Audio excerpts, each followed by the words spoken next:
Welcome back to the channel. In this video, I'm going to coach you through a very quick honest review about this powerful AI website, which is Framer. Framer lets you, build a website like a pro. It's more than just a site builder. It's a design tools. You can make it more code effective. It's great for you if you care about looking what your site stand out. Framer might be for you. It's powerful but still easy to learn.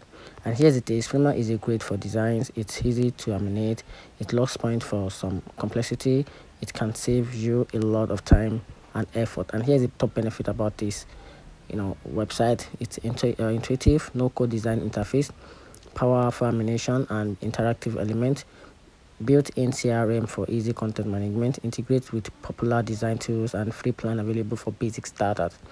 And here's the pricing tag, which is the pricing plan for this. They have the mini price, the basic, and the pro, which is like a pricing tag.